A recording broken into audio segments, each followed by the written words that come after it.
For over a century, travelers passing through Briar Hollow have reported the same impossible sight. A small girl standing in the upper window of an abandoned mansion, staring out into the darkness. Always alone, always watching, always waiting. Local authorities dismissed the claims as legend. The property records list the estate as structurally unsound since 1891. Satellite images show boarded windows, collapsed chimneys, and walls choked with ivy. Yet the sightings continue. Hikers, teenagers, even a state surveyor in 2003 who swore he saw her silhouette against the glass in a house that's had no electricity for 130 years. The mansion has a name the locals refuse to speak aloud. They simply call it the Manor. But its real name, long erased from maps and public memory, was once whispered with awe among America's oldest families. Blackwood Manor. It was built in 1889 by shipping tycoon Evelyn Blackwood, a Gilded Age magnate whose fortune rivaled the Vanderbilts. He chose a lonely ridge of New England forest where no settlement had ever taken root. Land the local tribes had warned their ancestors never to disturb. Land they believed was borrowed from the shadows. The mansion rose quickly. French Gothic spires, imported marble, a ballroom lined with crystal mirrors, gas lamps that burned through the night like watchful eyes. And then came Evelyn, Alistair's only child, pale, quiet, and strangely perceptive. From the moment she could speak, servants reported her talking to empty corners, describing people no one else could see, claiming the house liked her. In the winter of 1890, Evelyn vanished inside the manor. The official story, a tragic accident. The servants' whispers, something far worse. Within days, the Blackwood family fled, abandoning everything, furniture, clothing, photographs, exactly where they stood. The mansion was sealed, the gates locked, the family name erased. But one thing never changed. Every night, a single light appears in Evelyn's room. No one knows who lights it. No one dares to check. And those who have tried claim she's still there, the cursed child who never left. Tonight, we uncover the truth behind America's most haunted estate, the family tragedy that sealed its fate, and the question that has haunted Briar Hollow for over a century. Did Evelyn Blackwood die in that house, or did the house refuse to let her go? Please subscribe to this channel and comment where you are watching from. To understand how Blackwood Manor became a tomb for a child spirit, we must first understand the empire that built it, and the man who believed his wealth could conquer anything, even cursed land. The Blackwood family didn't inherit their fortune. They clawed it from the sea. Alistair Blackwood's grandfather started as a shipwright in Portsmouth, New Hampshire, in the 1790s, building merchant vessels for the China trade. By the 1840s, the family had expanded into shipping, then coal, then maritime insurance. By the time Alistair inherited the business in 1875, the Blackwood name commanded respect from Boston to San Francisco.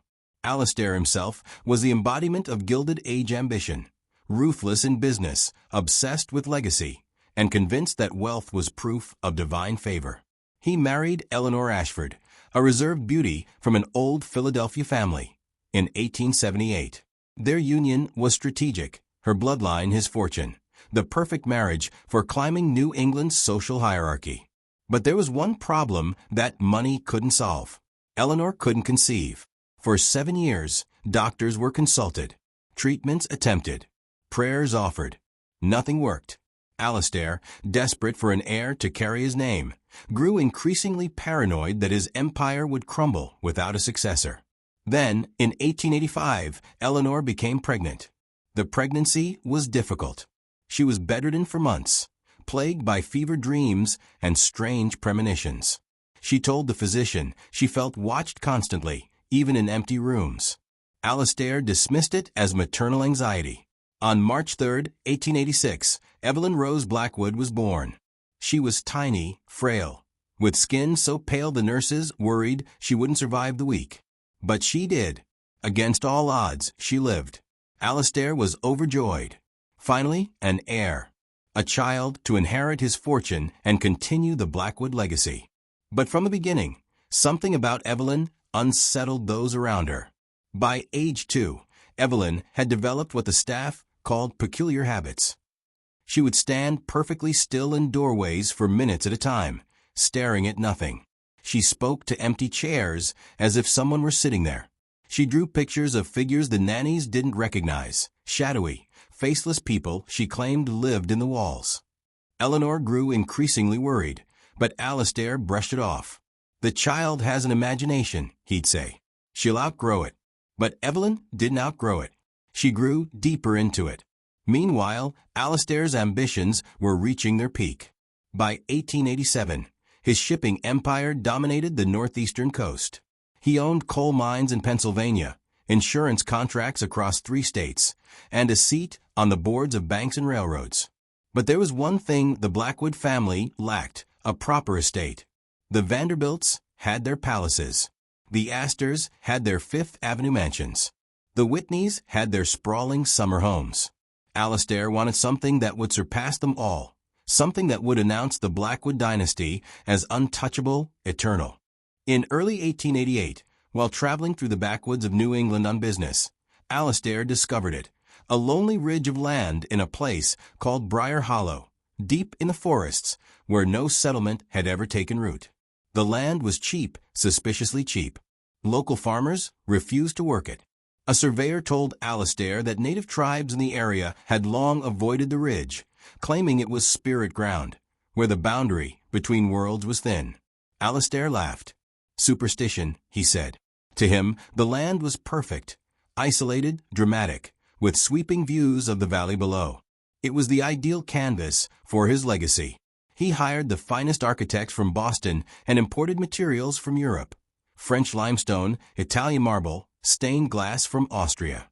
The design was French Gothic revival, spires reaching toward the heavens, ornate carvings, a grand ballroom with crystal mirrors that reflected endlessly into each other. Construction began in the spring of 1888. It took 18 months and a fortune equivalent to $40 million today. By autumn 1889, Blackwood Manor was complete. 60 rooms, a ballroom that could host 200 guests, a library with shelves carved from mahogany, gas lamps that burned through the night, making the house glow like a beacon against the dark forest.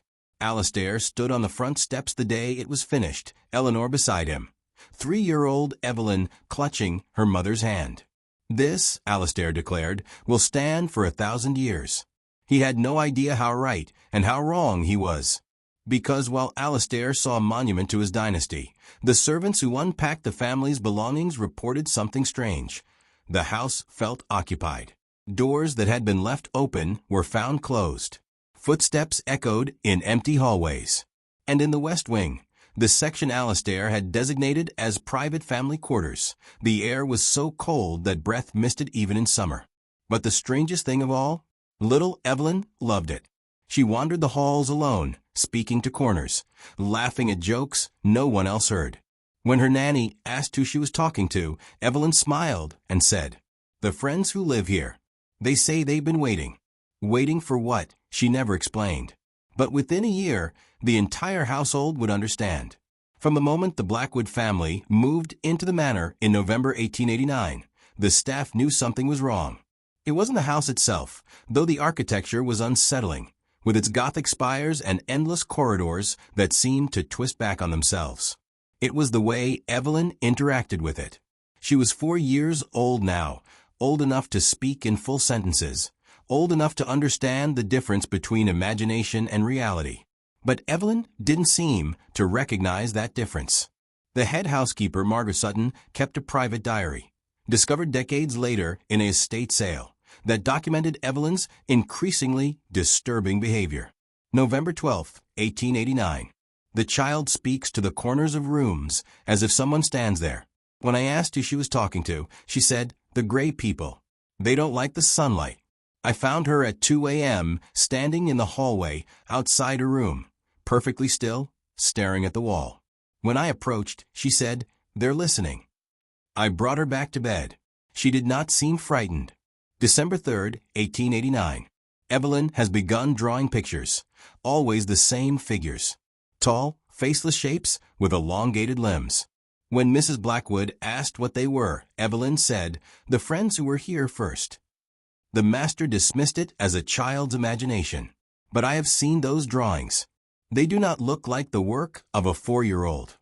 Eleanor Blackwood grew increasingly concerned. She consulted physicians who suggested Evelyn suffered from nervous disposition or perhaps sleepwalking. They prescribed tonics and fresh air. But the incidents only intensified. Servants began refusing to work in certain parts of the house, particularly the West Wing, where Evelyn's bedroom was located. They reported strange phenomena. Gas lamps that lit themselves after being extinguished. Doors that locked from the inside, though no one had the key. The sound of children's laughter echoing through empty hallways at night. And always, always, the sensation of being watched. One maid, Catherine Wells, gave notice after finding all the furniture in the second-floor parlor rearranged overnight, moved into a perfect circle facing the center of the room, as if an invisible gathering had taken place. "I will not sleep another night in this house," she told Eleanor. "There are too many people here who aren't people." But the most disturbing incidents centered on Evelyn herself. By age 5, she had developed a routine that terrified the staff. Every night at exactly 9 p.m., she would leave her bedroom and walk to the West Wing's tower room, a circular chamber at the highest point of the house that Alastair had locked and declared off-limits after the first winter. Evelyn would stand at the locked door, speaking in a low voice to whoever, or whatever, was on the other side. When her governess, Miss Adelaide Porter, demanded to know what she was doing, Evelyn turned with an expression that Porter later described as not the face of a child, but something ancient looking through a child's eyes. "I'm keeping them company," Evelyn said. "They get lonely when everyone forgets them." "Who gets lonely?" Porter asked. "The ones who lived here before. The ones who never left." Alastair, frustrated by the servants' gossip and his wife's growing anxiety, hired a local minister to bless the house. Reverend Thomas Blackwell arrived in March 1890, performed prayers in every room, and declared the house spiritually sound. But as he was leaving, he pulled Eleanor aside and said quietly, "Mrs. Blackwood, I must speak plainly. I felt presences in this house, particularly in the West Wing. If I may counsel you, do not let the child sleep there. Move her to the east side, where the light is better." Eleanor tried, but every time they moved Evelyn to a different room, she would wake in the middle of the night to find her daughter back in her original bedroom in the West Wing, standing at the window, staring out into the dark forest. "I have to stay here," Evelyn would say. "They need me." By summer 1890, Evelyn had begun to physically change. Always pale, she now seemed almost translucent. She ate less, spoke less, spent hours in her room drawing the same figures over and over, tall, thin shapes with no faces, standing in circles. And then came the night that changed everything. October 28, 1890. A violent storm descended on Briar Hollow. Thunder so loud it shook the windows, wind that bent the trees nearly horizontal. Sometime after midnight, a scream pierced through the manor. Eleanor and Alastair ran to the West Wing. Evelyn's bedroom door was locked from the inside. They broke it down. The room was empty. The window, 3 stories up, was open, rain pouring in. But there was no sign of Evelyn. No footprints in the mud outside. No broken glass. Nothing. They searched the entire estate. Every room. Every closet. Every corridor. Evelyn was gone. For 3 days, search parties combed the forests. Bloodhounds found no trail. Local authorities found no evidence of kidnapping or foul play. On the 4th day, a maid heard humming coming from the locked tower room in the West Wing, the room Evelyn had visited every night. They broke down the door. Evelyn was inside, sitting cross-legged on the floor, completely unharmed, surrounded by her drawings.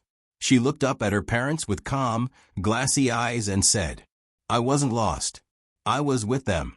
They showed me where I belong." When asked where she had been, she smiled, a strange, distant smile, and said, "In the walls, where the house keeps its secrets." That was the last coherent thing Evelyn Blackwood ever said. Within a week, she developed a severe fever. Doctors came and went baffled. She spoke only in whispers now, staring at the ceiling, reaching toward nothing. On November 15, 1890, exactly 1 year after the family moved in, Evelyn died in her bedroom in the West Wing.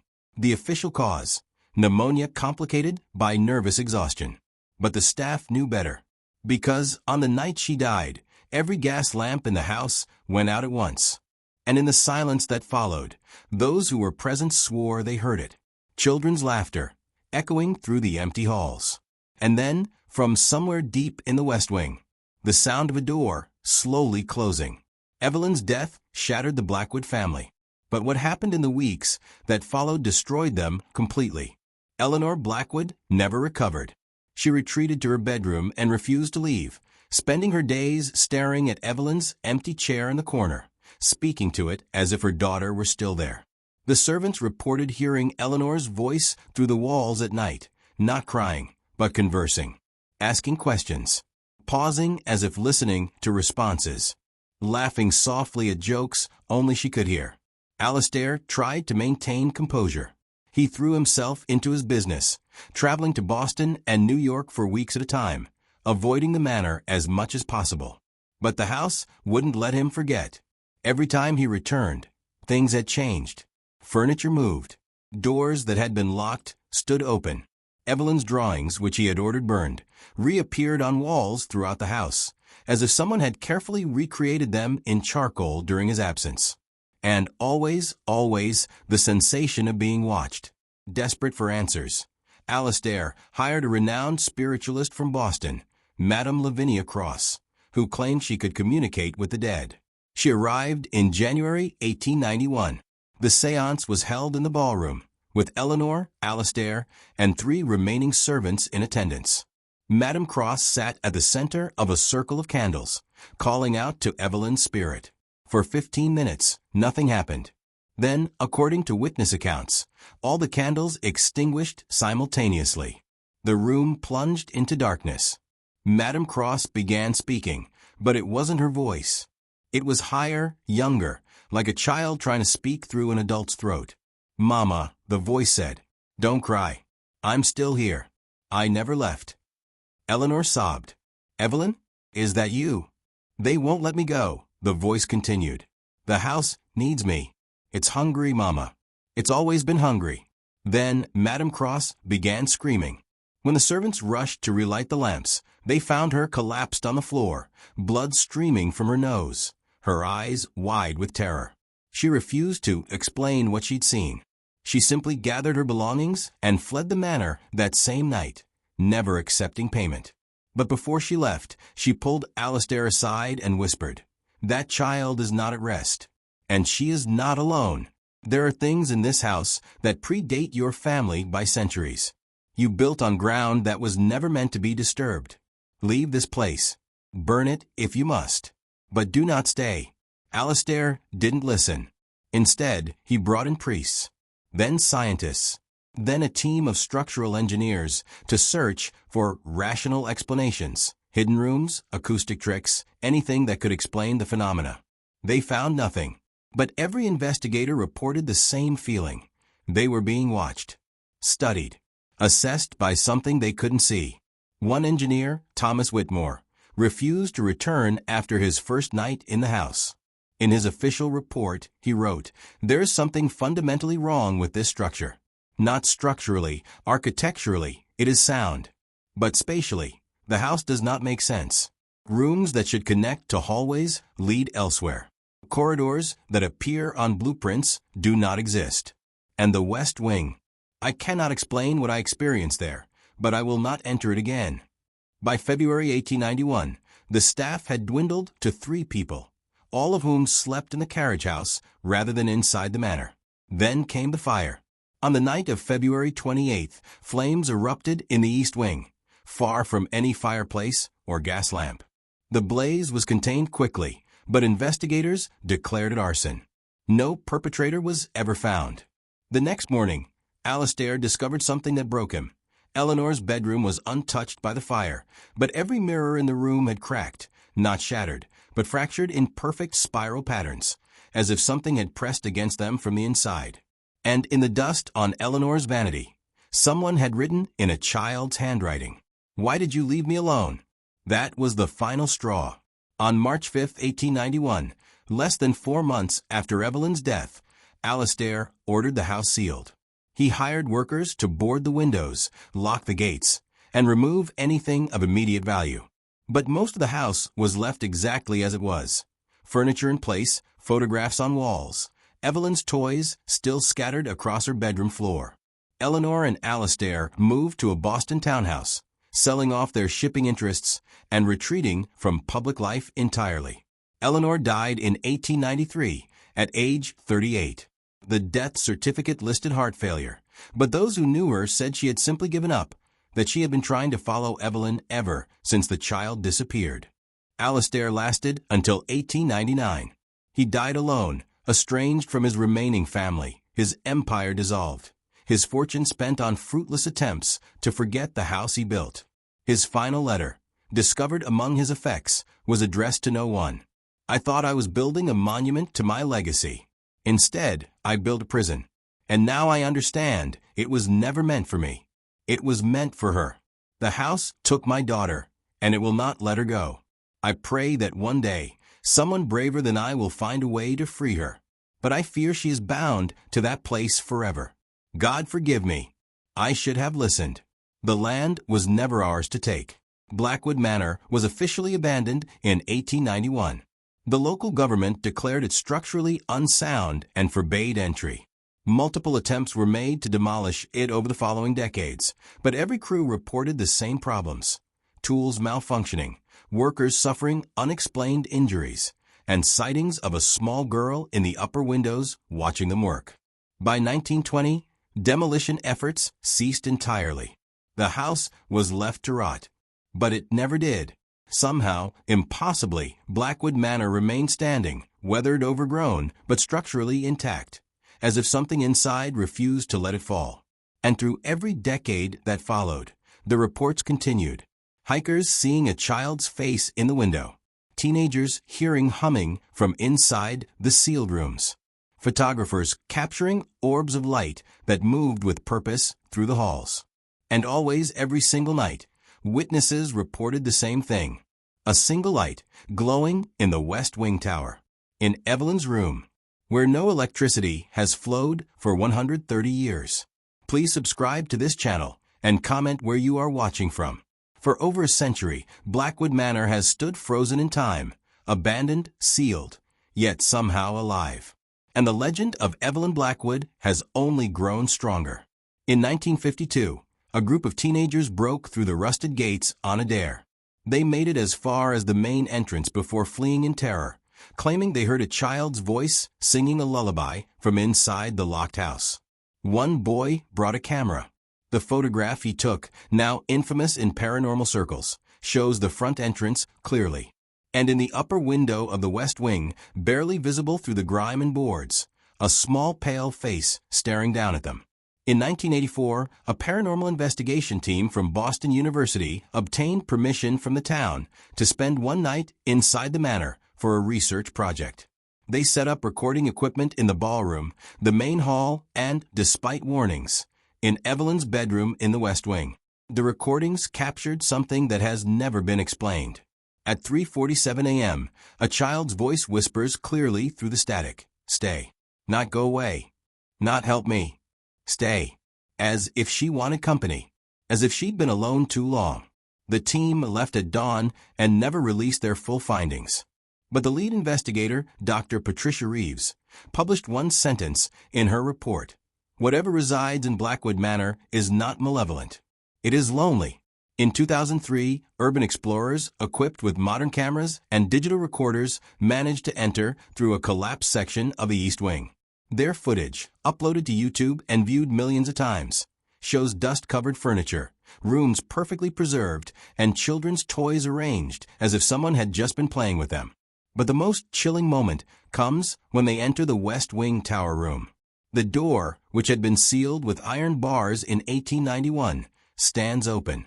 Inside, the walls are covered in drawings. The same faceless figures Evelyn sketched as a child, drawn over and over in what appears to be fresh charcoal.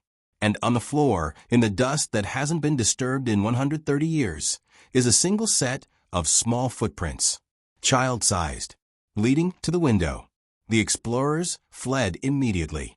None have returned. But perhaps the most compelling evidence comes from the one person who might actually know the truth. In 2019, a woman named Catherine Blackwood, Alastair's great-great-grandniece and the last living descendant of the Blackwood line, broke a century of family silence. In a recorded interview, she revealed something the family had kept hidden for generations. The West Wing was never just Evelyn's bedroom, Catherine said. There was a room beyond it, a sealed chamber that Alastair discovered during construction. The workers found it buried in the foundation, an old stone room that predated the house by centuries. Alastair was told to fill it in and build over it, but he didn't. He kept it. He was obsessed with it. He believed it was some kind of convergence point, a place where the boundary between worlds was thin. She paused, her hands trembling. Evelyn found it, and whatever was in that room, it found her. My family has always believed that Evelyn didn't die. She was taken, pulled into something that exists between the walls of that house. And the reason she can't leave, the reason people still see her, is because she's trapped. Not by ghosts, by the house itself. When asked if she would ever visit the manor, Catherine shook her head. No, and neither should you. Because the thing people don't understand about Blackwood Manor is this. Evelyn isn't haunting the house. The house is haunting her.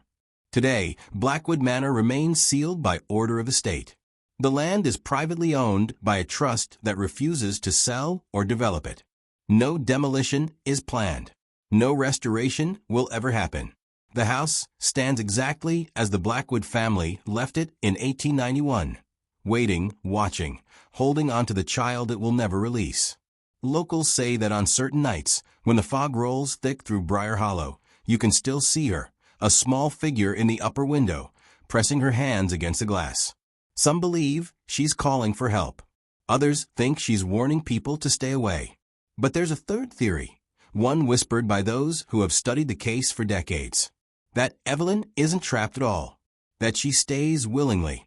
Because after 130 years alone in that house, the only thing more terrifying than being abandoned by the living is being forgotten by the dead. Blackwood Manor was supposed to be a monument to the Blackwood dynasty. Instead, it became a prison for a child who never got to grow up. And every night, when that single light appears in her window, it's not a cry for help.